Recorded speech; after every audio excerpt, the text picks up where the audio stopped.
kasih Tuhan untuk segala anugerah Tuhan yang selalu baru dalam hidup, untuk segala kecukupan dalam kebutuhan dan keperluan hidup sampai hari ini. Kesempatan yang masih terbuka bagi kami untuk segala sesuatu yang boleh Tuhan bela dalam hidup kami. Lebih dari itu kami akan menikmati sebagian dari perkataan firman-Mu, berkata-kata Engkau Tuhan.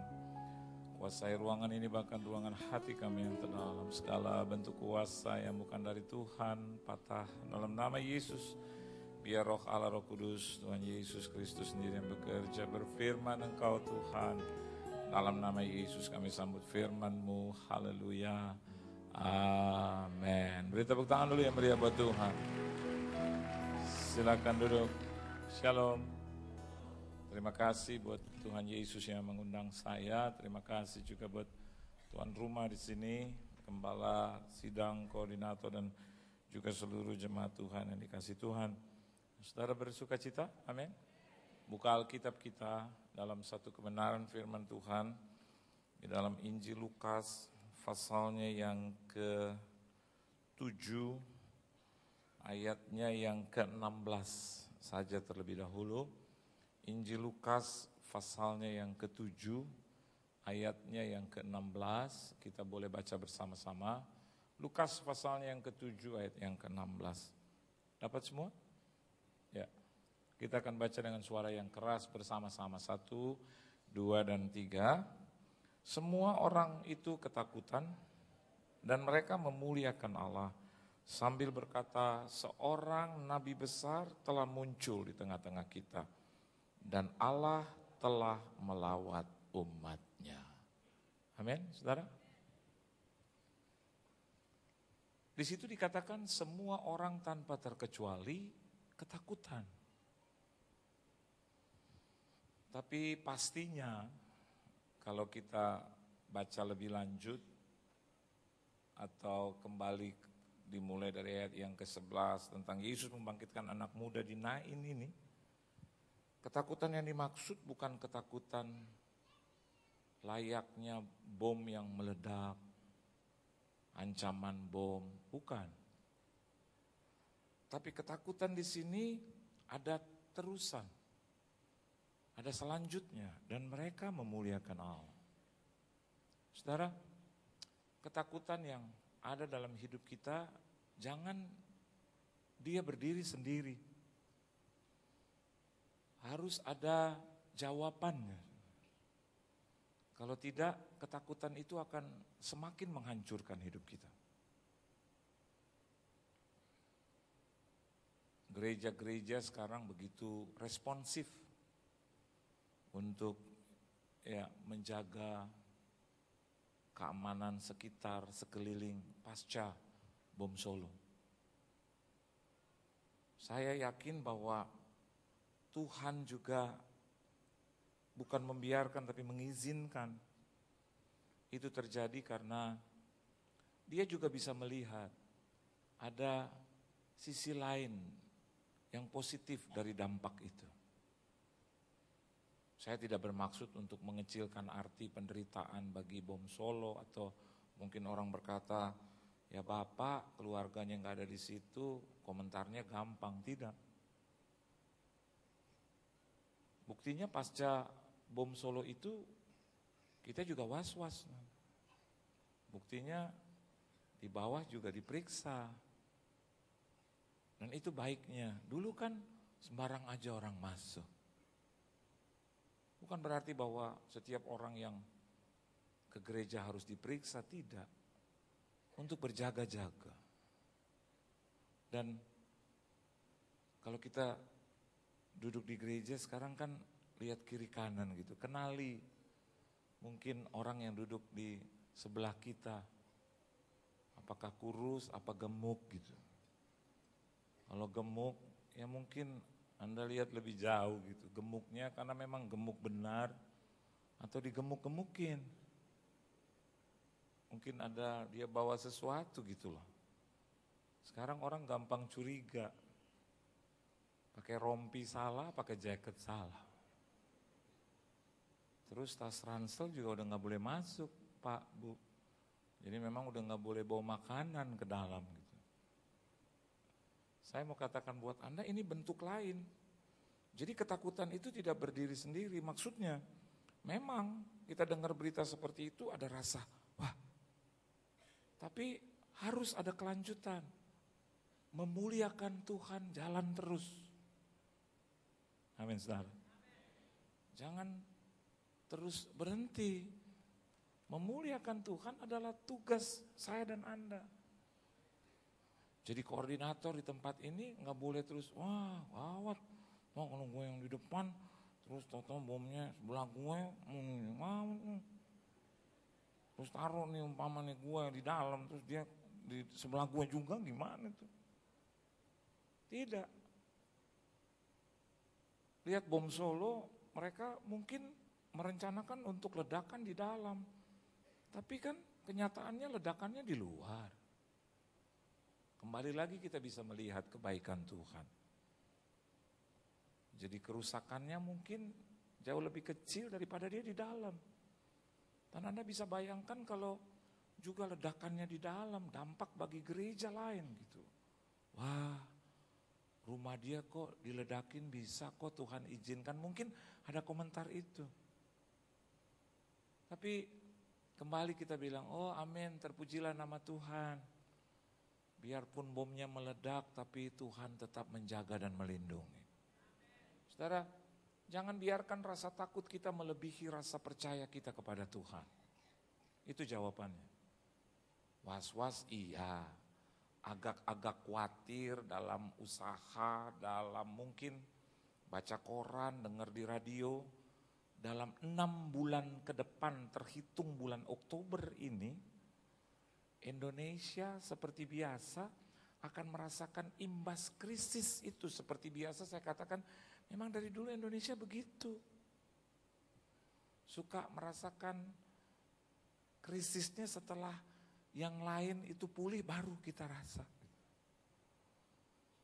Kadang-kadang sekarang mungkin kelihatannya belum, tapi sudah mulai. Terus saya mau tanya dengan Anda, takut? Ya iyalah, mungkin bertanya, aduh, cadangan devisa, katanya gak kuat. Peluang bisnis, ya negara sekelas Amerika aja limbung.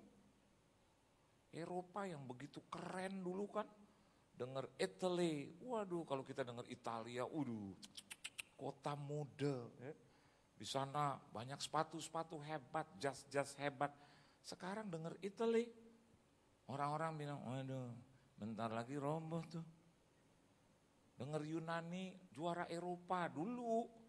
Terus tempat manusia, ya, batu pertama gitu, orang-orang kuat, Olimpiade pertama di situ. Sekarang limbung. Belum dengar lagi Portugal, oh Cristiano Ronaldo, iya Cristiano Ronaldonya iya. Tapi kalau Portugalnya limbung, Cristianonya juga limbung. Kalau dia sudah limbung, Eropa lain juga limbung, Anda lihat. Mungkin sepak bola jadi tontonan yang tidak menarik lagi, siapa yang mau bayar? Gaji pemain sampai begitu besar, transfer yang sampai ratusan miliar, mendekati triliun. Sampai orang Papua, pesepak bola Papua iri hati. Udah mereka tiap hari lari sama kijang gitu. Sama rusa, gak ditawar-tawar gitu.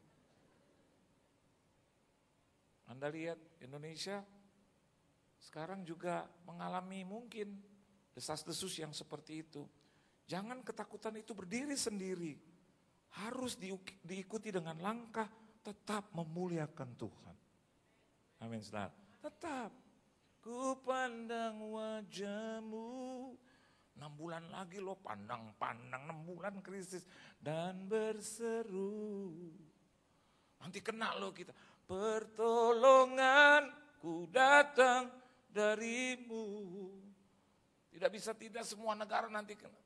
Peganglah tanganku, jangan lepaskan. Kalau tangan kita sudah dipegang Tuhan, waduh krisis lewat bos.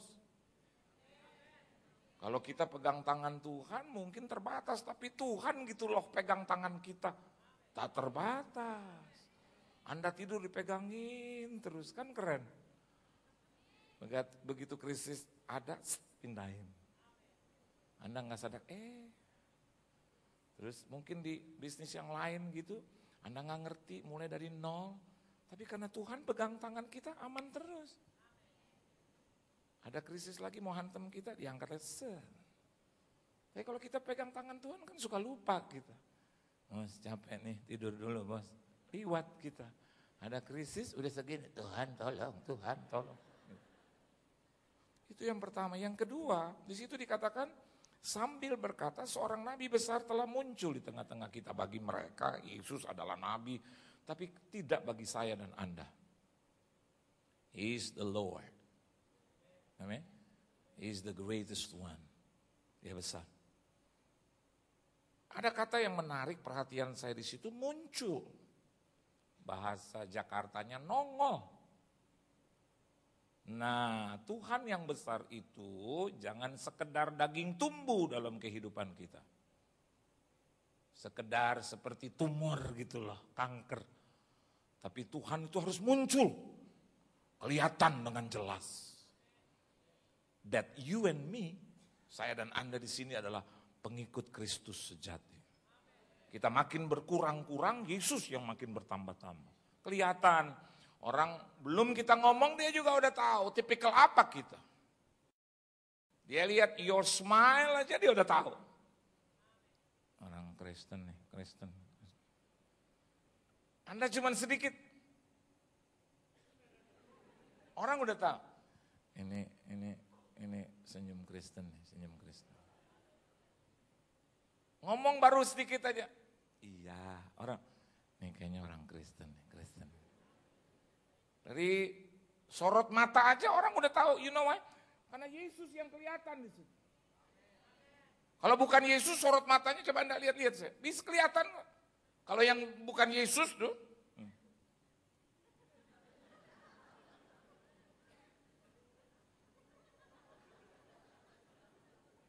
Kelihatan di dadanya. Tinggal kaki digituin aja. Tapi kalau Kristus yang ada, beda.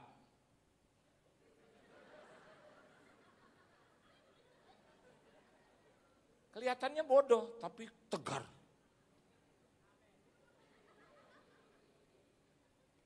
Amin, saudara. Kalau bukan yang Kristus,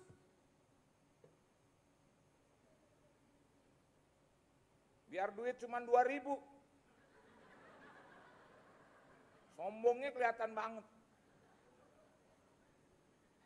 Tapi yang Kristus, biar ada 2 triliun.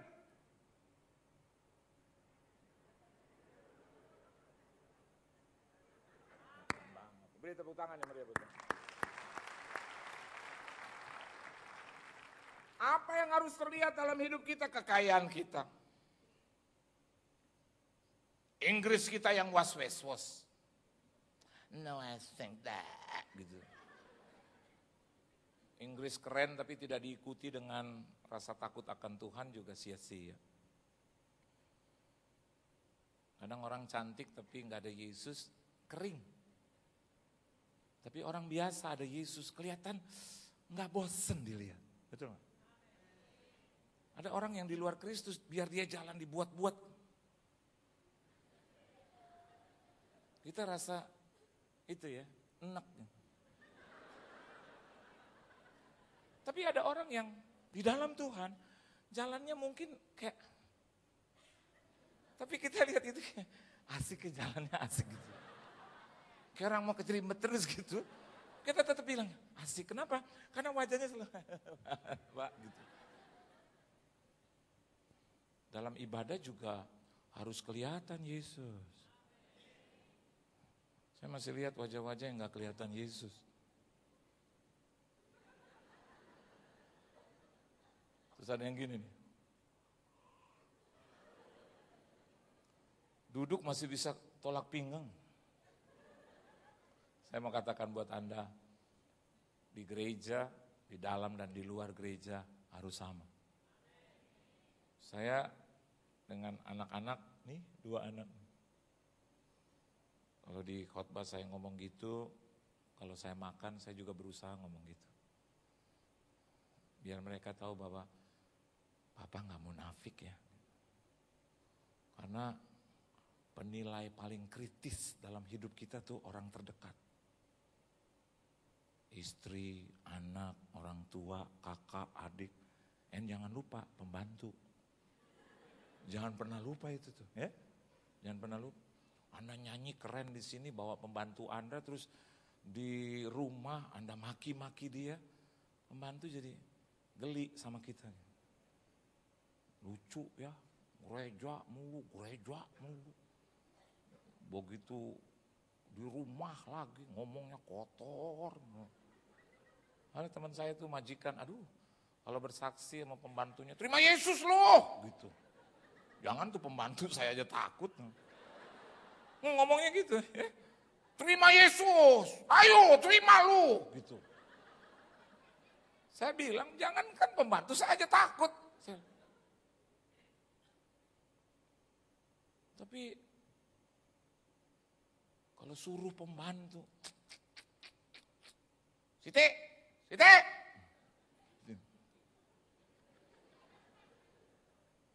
itunya mana? Hah? Lu bacain? Hah? Lu bacain? Hah? Lu bacain? Hah? Setan loh. Terus malam baca Alkitab, pembantunya lewat, terima Yesus loh. Tuh kalau malam saya ada di situ saya ngomong, lu yang setan. Terima setan lu gitu. Harus kelihatan bos. Amin saudara. Iya harus kelihatan. At least dari jalan kita kelihatan. Wajah Yesus kelihatan. Dari jalan kita nggak usah kita mentang-mentang bodybuilding. Terus nggak napas 4 menit nggak usah. Capek di rongga badan sakit. Tapi meskipun badan pas-pasan gitu loh ya. Tapi ada Yesus pasti kelihatan bagus. Ya. Anda mungkin tidak memiliki pakaian-pakaian yang keren. Tapi pakaian yang ada tinggal ditambah Yesus. Tetap kelihatan nikmat untuk dilihat. Dan yang terakhir, ini yang saya mau bahas. Dan Allah telah melawat umatnya. And God has come to his people. Allah mendatangi umatnya. Anda bisa bayangkan kalau Tuhan datang ke rumahmu. Tuhan datang ke kantormu. Tuhan datang ke bisnismu. Seperti apa rumah, bisnis, dan hidupmu pasti luar biasa. Saya didatangi oleh staf khusus, menteri. Wah udah bangga kan, di rumah gitu. Staf khusus, menteri. Tapi Tuhan bilang kepada saya waktu saya ke kamar mandi, nggak usah terlalu. Jauh lebih penting kalau aku melawat engkau. Kalau Tuhan melawat saya dan saya selalu harapkan mau tiap hari. Ini tangan jadi sakti. Saya pegang orang pasti ada kesembuhan, pasti. Saya ngomong orang gak usah terlalu ngotot. Teman saya 20 tahun di luar Tuhan. Bulan kemarin saya ke Israel, dia dan seluruh keluarganya dibaptis. 20 tahun. Kalau Anda tanya kepada teman saya yang satu, iparnya dia, wah iparnya tuh gak sabaran. Ya kalau bersaksi itu selalu bilang, enggak terima Yesus, mati kau. Itu udah harga mati. Terima Yesus harga mati, enggak terima mati. Kalau dia ke WC itu iparnya suka ngomong sama saya gini. Saya kalau ngomong sama itu, ngeri. Ngomongnya mati melulu. Kalau saya lebih bilang, iyalah bos. Ya memang sih ya, Yesus adalah Tuhan. Saya ngomong begitu. Tapi memang ini orang juga gak ngerti. Habis lahir bukan Kristen. Saya gak bisa salahkan juga. Lahir orang tuanya bukan Kristen. Hidup dari kuil ke kuil. Ya belum ada yang beritakan. Saya beritakan 20 tahun, enggak tobat-tobat. Kalau Anda bilang kurang kenceng, udah. Cuman saya selalu mau hindari ribut gitu. Itu saudaranya suka bilang sama saya, sikat bos, sikat aja, ntar gue bantuin gitu. Jadi saya kalau ngomong tuh nggak boleh, ya terima Yesus. Karena ini orang juga pintar, terus kaya raya sudah. Ya, saya bilang sekali lagi, kaya raya gitu. Nah ini yang kadang-kadang sulit kan, kalau udah kaya terus raya. Kalau tinggal tuh di jalan raya itu kan, orang, jalan mana lo, raya ya? Iya. Tinggal di mana? Pinggir jalan. Iya, kok tengah jalan ketabrak gitu. Jadi kalau saya ngomong, ya Yesus Tuhan. Dia ngomong begini, dia pandai, pinter, terus kaya raya gitu. Jadi dia ngomong, ya buat Pak Pendeta kan Yesus Tuhan ya. Buat saya, Tuhan tuh di mana-mana satu gitu. Saya bilang betul, Tuhan satu. Iya. Biar saya menghormati agama Pak Pendeta biar hormati kepercayaan saya. Saya udah gak bisa ngomong. Cuman dalam hati aja, Tuhan, saya udah rada bosen ngomong sama dia. Tapi kemarin Tuhan bikin mujizat yang spektakuler. Hebat.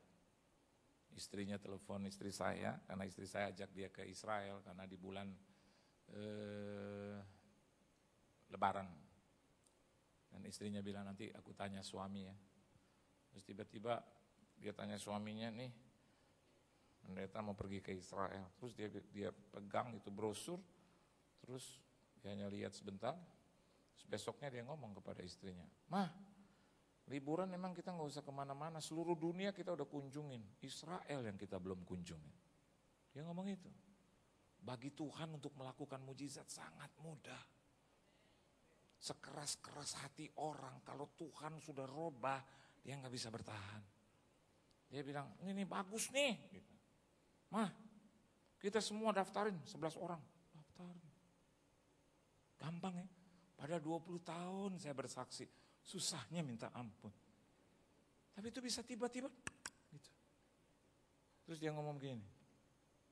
Terus juga kita nih mah, kita udah nikah, kawin nih, kita belum di dalam Tuhan nih. Ini ada kanan nih, dia lihat itu saudara petanya. Gue baca-baca di sini keterangan, katanya bisa dinikahkan nih di sini, diteguhkan. Ma jangan lupa bilang sama Yohan, suruh teguhkan kita di situ. Berarti kan secara Kristen. Ketiga, ini lewatin sungai Yordan nih. Anak-anak dan gue baptis mah. Waduh, itu yang gue maksud 20 tahun. Kenapa baru sekarang dia ngomong? Jawabannya sederhana. Ketika Tuhan melawat dia, maka terjadi sesuatu yang luar biasa.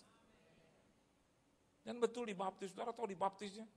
Di sungai Yordan, ikannya makin gede di bawah. Gigitin kaki saya gitu. Bayangin ada 17 orang yang dibaptis. Saya terus direndam di situ setengah jam. Ikan biasa sampai dari mujair sampai lele. Suabung, waduh. Dia pikir kali saya urap dalam nama Yesus gitu. Padahal itu digigit-gigit. Dan waktu saya baptis ini orang ini bapak begini. Saya bilang bos kok rata aja loh, rata. Yang mentang-mentang 20 tahun gak terima terus mau begini. Yang cukup disalib Yesus aja, yuk gak usah lagi. Saya bilang nanti kalau saya celupin gitu ya bos, kira-kira hanya cuma beberapa detik, tahan napas bos. Dia bilang oke. Wah begitu saya celupin, saya angkat, dia nangis. Saya bilang selamat ya, tiba dalam hidup yang baru. Ya, wah dia pegangin itu saudara kamera, ya kemana-mana itu saudara. Tiap ada tempat-tempat yang dikunjungi gitu, tur kami, guide tour, local guide kami itu orang Israel. Dia sehari-hari di Israel itu sebagai tentara parasitnya Israel. Jadi tiap kali tempat dia selalu terangkan.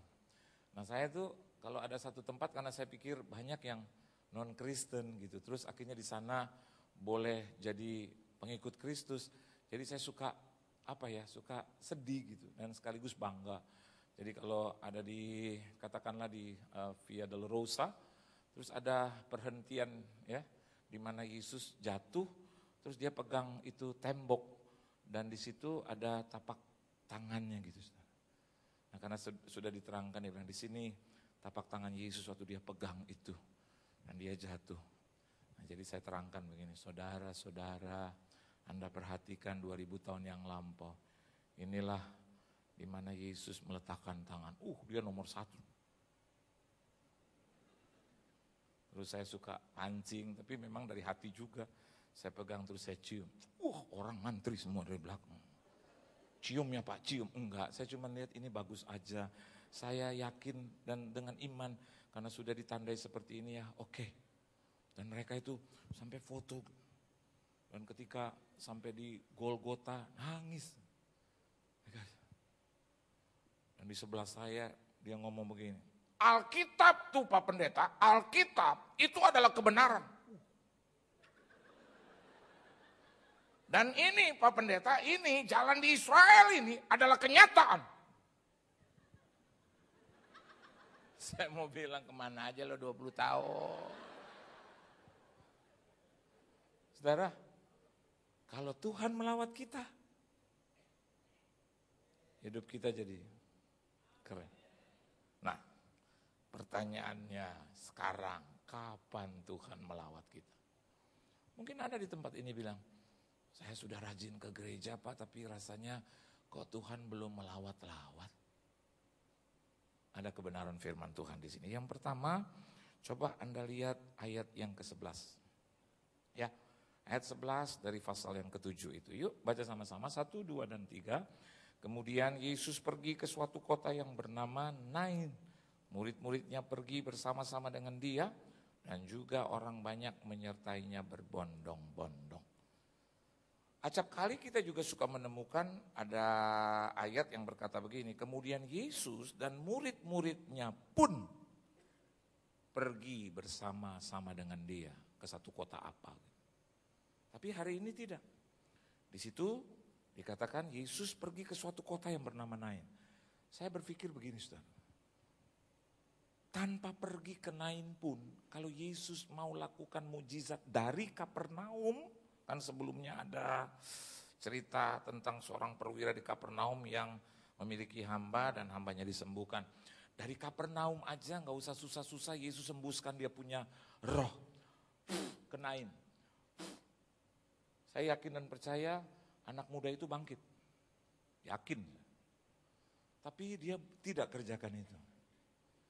Karena di dalam Kristus selalu ada proses. Amin saudara. Hari ini belajar untuk mencintai proses. Tujuan memang kita tahu sudah diberikan Tuhan kepada kita. Dia tahu itu. Tapi dia mau saya dan Anda di tempat ini lalui proses-proses. Ya, proses untuk datang ke gereja. Ada banyak anak Tuhan yang kadang-kadang bilang, dengerin kaset-kasetnya sama aja. Beda. Anda datang ke tempat ini, atmosfernya saja beda. Dan yang paling penting nanti saya jelaskan. Yang kedua, di situ dikatakan murid-muridnya pergi bersama-sama dengan dia. Di satu sisi yang lain, Yesus pergi ke Nain satu sisi lain murid-murid pergi bersama-sama dengan dia, orang banyak juga berbondong-bondong mengikuti dia. Ada 3 pribadi di situ yang digabungkan jadi satu. Saya namakan ini, kapan Tuhan melawat kita? Sederhana. Ketika ada Yesus, ada murid-murid di situ yang pergi bersama-sama, tidak terpisah-pisah, dan juga orang banyak menyertainya, mengikuti Yesus kemanapun Yesus pergi. Ketika kebersamaan itu erat terjalin, Tuhan pasti melawat kita. Jangan hidup terpecah-pecah. Bom itu saya yakin bukan dikerjakan oleh seorang muslim sejati. Saya punya banyak teman muslim, saya punya banyak teman haji gitu loh. Mereka tuh suka telepon saya, Pak Pendeta, Assalamualaikum. Kita udah berteman hampir 30 tahun, baik-baik. Mereka dengar khotbah saya, mereka putar kaset khotbah saya. Terus kadang malam, Pak Pendeta doain ya istriku, doain ya anak-anak nih. Minta itu, haji, sahabat gitu. Pasti bukan seorang muslim sejati, ini oknum yang mengatasnamakan agama. Pasti itu. Saya mau katakan Indonesia kuat kalau ada kebersamaan erat terjalin. Gereja di sini kuat kalau bersama-sama. Dengan erat. Tidak mau dipisahkan dan terpisah. Pasti maju. Pasti akan menjadi gereja contoh di Indonesia. Pasti orang lain akan menolehkan kepalanya untuk melihat di sini. Kalau ada kebersamaan, sinergi yang kuat antara jemaat, pengurus, dan gembala sidang. Kan sama itu, 3 pribadi di situ. Yesus, murid-murid, dan juga orang banyak. Saya dengan istri memang suka ada beda pendapat. Tadi siang saya cerita. Gak usah jauh-jauh lah saudara. Mau nonton TV aja kita beda pendapat nih hari Minggu nih ntar nih. Ya ada beda pendapat nih. Kan kamar di TV, di kamar kan TV-nya cuma 1. Nanti siapa duluan yang deket tempat tidur aja. Dia yang pegang remote, dia pegang kendali. Biasa istri saya udah sampai duluan gitu. Terus set. Ya saya kalau lihat dia udah di tempat tidur. Saya pura-pura dulu. Ambil doa Tuhan, geser dia Tuhan. Saya mau nonton bola gitu. Istri saya kekeh. Apa yang dia tonton? Anugerah. Ya Allah, lindungi Nugi ya Allah gitu. Oh malaikat, Nugi nih, Nugi. Lindungi Mama Nabila jahat gitu. Saya dari gak suka nih jujur, saya gak pernah nonton itu. Tapi karena istri saya bilang, sebentar dulu nih Pak nih anugerah nih lagi seru-serunya nih gitu. Karena tiap hari disuguhkan anugerah. Saya hafal mati tuh Nugi, saya hafal mati Nabila. Suka apa? Sayang, Nugi. Istri saya dari kamar mandi bisa keluar. Nugi lari. Dalam nama Yesus, lu kenapa hubungannya? Nggak ada hubungan. Saya lihat. Kok jadi kacau balau begini? Nugi, sutradara, TV. Yesus, nah, istri saya. Lari. Dia jahat nih Pak dalam nama Yesus, lari. Ini. Saya lagi bilang yang gila yang mana nih? Kadang ini saudara, itu kan kalau sinetron itu dimulai kadang dari jam 8. 8 kurang seperempat. Selesainya jam berapa? 10:30. Aduh gua nungguinnya lama banget. Udah ditengking gak habis-habis. Dia nongol lagi. Dan kadang itu kalau dari jam 8 kurang seperempat sampai jam 9:30, itu iklannya jarang. Nanti coba buktikan omongan saya. Karena saya udah tanya sama istri saya. Mak kok iklannya nggak ada sih? Maksudnya kalau ada iklan tuh kan panjangan dikit, saya bisa putar bola. Jeng. Terus dia suka ngomong begini, ini kalau yang masih pagi iklannya nggak ada, nanti menjelang malam ada. Nanti kalau tunggu iklan itu kan suka lama, saudara 10 menit, 7 menit. Istri saya suka begini kalau lelah. Terus remote-nya kan jatuh tuh. Saya pelan-pelan mau tukar, dia bilang ini, jangan ditukar gitu. Dia gak suka nonton bola. Saya juga jujur, aduh ya Allah paman malaikat gitu. Tapi begini bos, gak boleh gara-gara anugerah terus saya bilang kita cerai mah, gak boleh. Hidup jalan terus tetap sama-sama gitu. Tangkap maksud saya. Semakin kita bisa bersama-sama dengan erat, maka lawatan Tuhan terjadi dalam hidup. Yang kedua, coba Anda lihat ayat yang ke-12 ya. Dari 11 terus 12. Baca sama-sama 12. 1, 2 dan 3.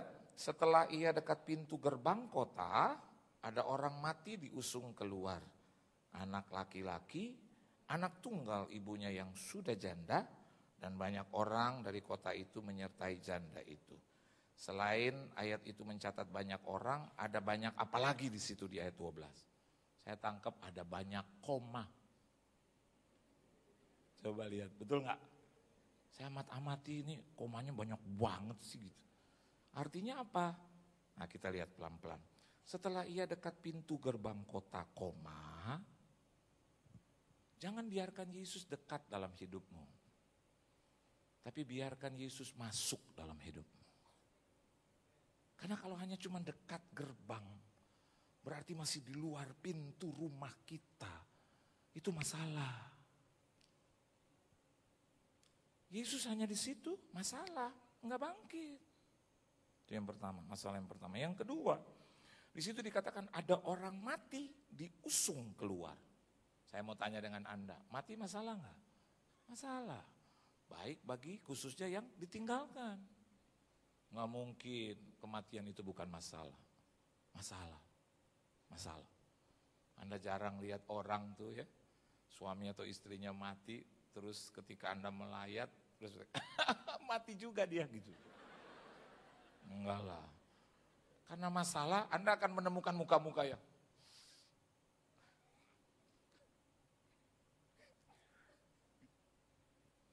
saya nggak pernah lihat, walaupun katanya ada roh sukacita dari Tuhan, terus di peti jenazahnya, Papa, dari dulu aja gitu. Mati masalah. Ini if. Dari keluarga kami yang paling tua ibu saya, if she dies, kalau dia meninggal, aduh masalah besar buat saya. Saya bisa nggak ambekan. Saya kadang bilang sama mama dan seluruh keluarga, aku masih bisa melayani nggak ya? Kayaknya tuh separuh jiwaku pergi. Gitu. Bagi saya dia kekuatan dalam hidup. Masalah bagi saya. Yang ketiga, jadi masalah yang keberapa itu? 2 ya. Setelah koma, terus apalagi di situ? Anak apa? Laki-laki. Semua suku mengakui kalau anak laki-laki itu penerus keturunan. Ya? Terus kalau sampai anaknya laki-laki mati, masalah nggak? Masalah. Berapa? 3. Terus di situ dikatakan anak tunggal lagi. Betul. Masalah nggak? Salah. Kecuali kalau ibu ini punya 19 anak. Mungkin dia bilang sama Tuhan, masih ada 18 tuh Tuhan. Mungkin mau diambil lagi 7 atau 8, silahkan ya. Gitu. Masalah. Yang keberapa itu saudara? 4. Dan lihat yang terakhir dikatakan apa? Ibunya yang sudah apa? Janda lagi. Jadi belum ditinggalkan oleh anaknya yang laki-laki, ibunya sudah ditinggalkan oleh suaminya. Masalah apa tidak? Salah. Maksudnya apa Pak? Kapan Tuhan melawat kita? Jawabannya sederhana. Ketika masalah sudah sulit diatasi, Tuhan akan melawat kita. Amin. Biasanya, kapan jodoh Tuhan?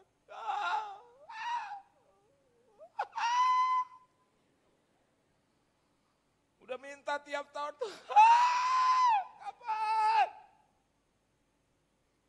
Lagi minta jodoh pekerjaan di PHK.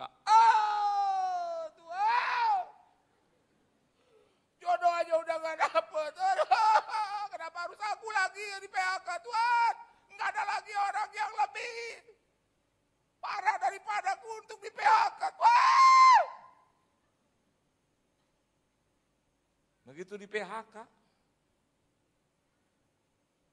ada keluarga sakit lagi. Butuh biaya besar. Anda cuma punya motor satu-satunya.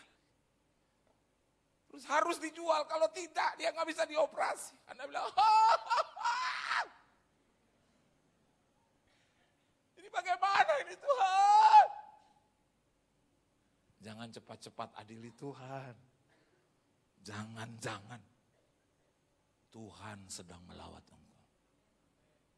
Karena ada ayatnya yang mengatakan pencobaan tidak akan pernah melebihi kemampuan kita.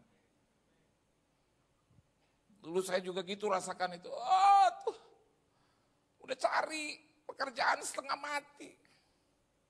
Terus tiba-tiba kantornya tutup. Terus istri saya hamil lagi. Terus nggak ada pekerjaan. Terus pembantu minta keluar lagi, nggak sanggup biaya. Listrik mau dicabut. Jual semuanya. Tidak ada satupun hal yang berharga yang masih saya miliki, semua habis.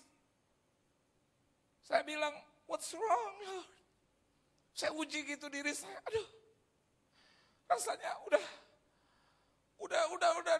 di atas kepala. Layani Tuhan terus. Difitnah lagi. Habis itu semua. Saya bilang, aduh tuh. Kok jadi begini, Tuhan kok jadi makin parah. Lebih baik aku di dunia aja, lebih enak ketahuan kita bersaing aja. Kenapa di dalam Tuhan jadi begini, masalah di atas masalah, di atas masalah, di atas masalah. Dah. Tapi sekarang, now I know. Itu proses buat saya. Dan betul, ketika masalah, di atas masalah, di atas masalah, di atas masalah, di atas masalah. Dan di atasnya, Tuhan bertakhta. Pelan-pelan, rasanya saya di grounded habis. Tapi pelan-pelan melalui tangan yang ajaib. Dia berkati saya sesuai dengan kehendaknya. Hingga hari ini saya bisa untuk berkhotbah. Kalau Anda punya dari masalah ke satu masalah, ke satu masalah. Dan sudah cek hidup ternyata Anda tidak melakukan kesalahan. Namai hal itu sebagai lawatan Tuhan sedang bekerja dalam hidup.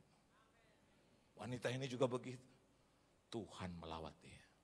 Dan yang ketiga, yang terakhir, mari kita lihat di ayat yang ke-13. Ayo baca sama-sama. 1, 2, dan 3. Dan ketika Tuhan melihat janda itu, tergeraklah hatinya oleh belas kasihan, lalu ia berkata kepadanya, apa kata Yesus dalam? Ya? Apa kata Yesus? Iya, kira-kira ucapan Yesus diucapkan dengan intonasi bagaimana? Jangan menangis. Atau tanda tanya.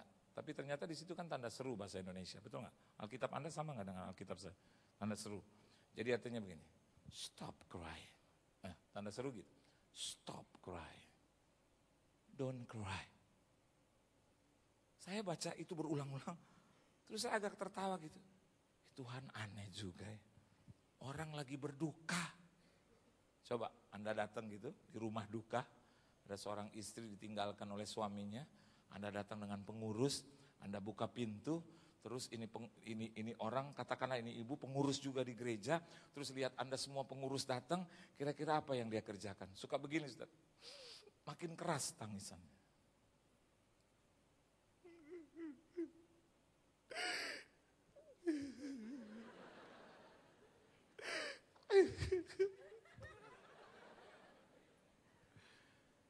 Kira-kira Anda mau sok pahlawan.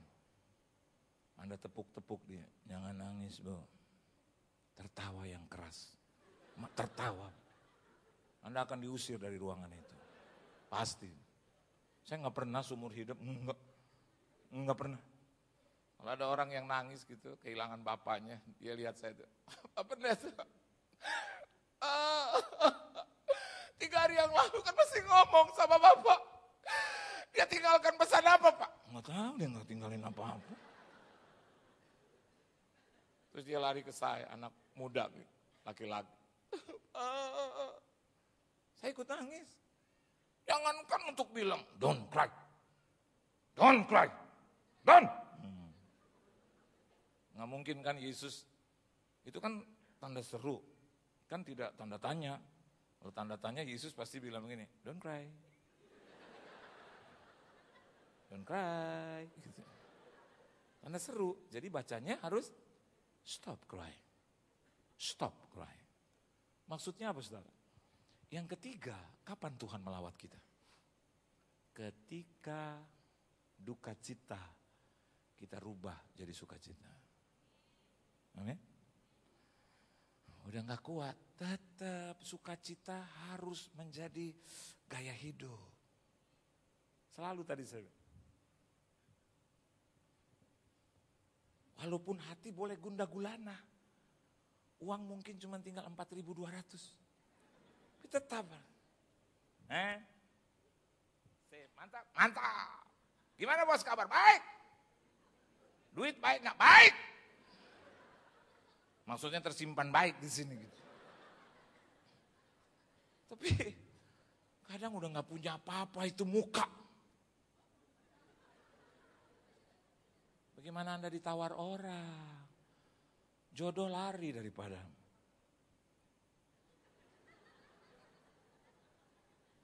Terus pakai mancing Tuhan dengan gak bergerak-gerak 18 menit.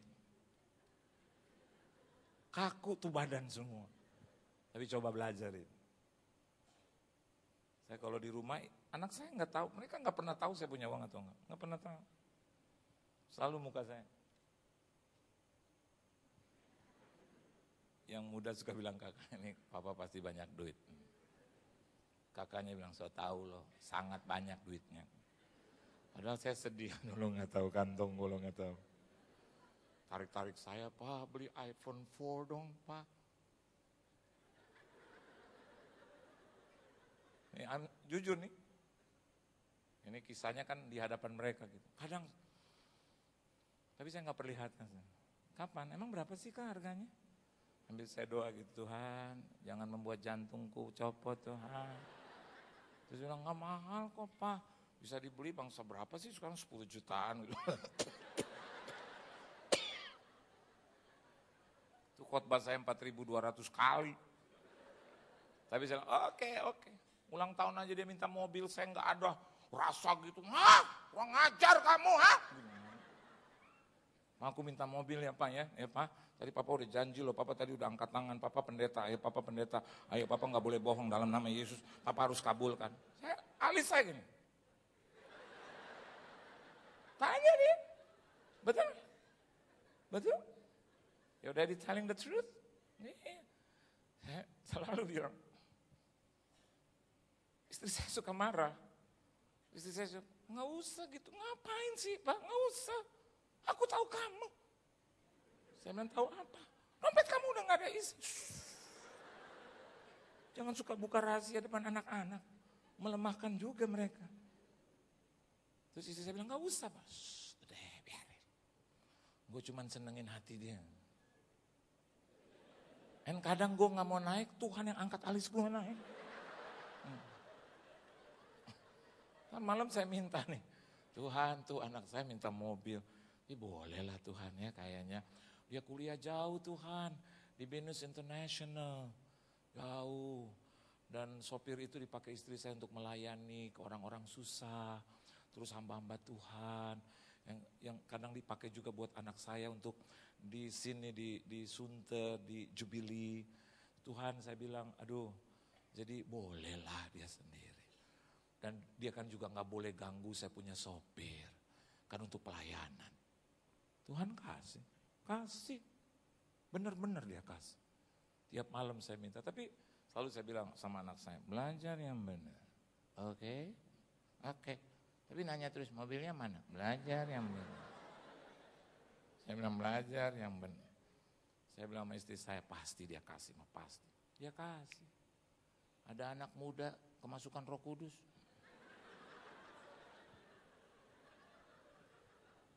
Telepon saya terus bilang, Pak, ada mobil bagus nih. Mobil bagus, mobil apa? BMW, mau gak? Boleh. Terus harganya berapa? Saya dikenalin oleh teman saya gitu. Dia gak tahu saya siapa. Dia minta harganya tinggi. Terus saya bilang, saya gak ada duit. Terus Bapak lihat aja mobilnya, yuk ada di mana sih? Tangerang, itu Pak BSD situ. Oh, dia bilang begini aja, nanti kapan hari Sabtu kita janjian. Saya bilang, boleh sih. Jangan Minggu Pak, dia ngomong gitu, jangan Minggu Pak, saya gereja. Nah, di urusan gereja ada peluang Tuhan memberkati.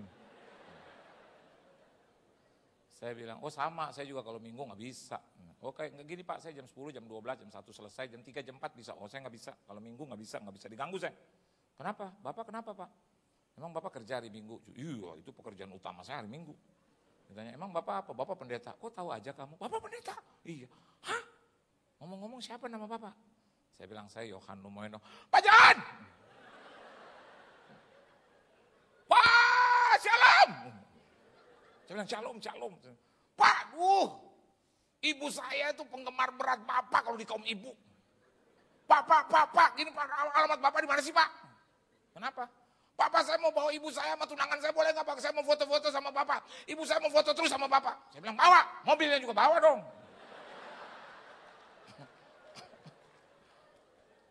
Ya bawa saudara, ternyata mobilnya mulus 2010, bulan Juli. Terus langsung dia bilang, nih Pak, saya kasih harga ini, top class. Bapak cek lagi di seluruh Indonesia. Amerika Utara, Jerman, lihat.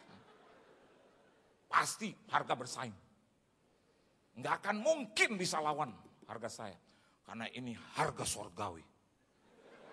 Oh, cuman saya bilang kalau harga surgawi biasanya gratis dalam hati gitu. Susah orang Kristen maunya gratis saja. Terus saya bilang, bener nih bos. Bener Pak, bener. Pak foto dulu dong Pak, foto. Wah, saya manis-manisin foto. Biar diskonnya lebih. Di meja makan. Mereka gitu, Pak sebentar. Ujung-ujungnya ibunya bilang, Nyeh, mau jangan langsung nah, mau tambahnya nah ya. Ini cun betan. Anaknya bilang, oh ini tangannya ada pengencana. Saya rasanya udah bisa menerjemahkan, saya bilang, udah kasih aja, kalau ibu lo udah bilang kasih aja. Terus dia bilang gini, nih Pak, Bapak pakai aja dulu. Nanti finance akan survei Bapak. Nggak pakai di survei, jadi. Bahkan 1 bulan sebelum saya bayar, saya udah pakai. Saya kasih anak saya, tuh. Anak saya. Makasih Daddy. Saya jawab, sama-sama. Saya tutup firman Tuhan. Ayo, bikin hidup lebih hidup. Selalu bisa bersuka cita. Tuhan akan melawat engkau. Beri tepuk tangan yang meriah buat Tuhan. Tuhan memberkati saudara. Haleluya. Thank you Lord. Selalu pekerjaanmu spektakuler. Tidak terbantahkan. Apa yang kami kerjakan ketika melibatkan Tuhan, maka lawatan Tuhan tetap terjadi. Ajar kami untuk tetap bisa merekatkan kebersamaan lebih erat lagi. Berusaha untuk hidup rukun. Dijauhkan dari pertengkaran yang tidak perlu. Selalu ada kedamaian di situ. Pasti ada lawatan Tuhan. Ajar kami juga Tuhan untuk selalu sadar hidup tidak selamanya indah. Pasti ada juga kerikil, bahkan mungkin jalan yang berkelak-kelok yang akan merintangi kami. Tapi kami pastikan dari sekarang, semakin banyak kelokan, semakin banyak kerikil, semakin banyak juga pertolongan Tuhan. Karena di atas masalah, pasti juga ada Tuhan dan Tuhan dan Tuhan. Ketika masalah sulit diatasi dan kami mengangkat tangan, di situ Tuhan turun tangan. Dan yang ketiga, ajar kami untuk hidup bersuka cita. Bukan yang dibuat-buat, but we must do it. Kami harus lakukan itu. Bukan karena terpaksa, tapi kami harus ciptakan itu Tuhan. Supaya Engkau juga bisa bergembira lihat hidup kami. Ditekan, tertekan, teraniaya, dianiaya. Tetap kami bisa bersuka cita. Karena apa? Karena masih ada Tuhan yang baik. Yang peduli atas kami. Pasti matamu tidak pernah lepas dari kehidupan kami dan keluarga. Berkati anak-anakmu di sini tanpa terkecuali. Rumah tangga mereka, keluarga besar mereka, hidup mereka, tubuh, jiwa, dan roh, kesehatan mereka Tuhan. Studi, pendidikan, pergaulan mereka, kesehatan Kau berkati. Pelayanan gereja mereka, di mana saja mereka berada diberkati dan jadi berkat. Dalam nama Yesus kami telah diberkati, haleluya, amin. Tuhan memberkati saudara.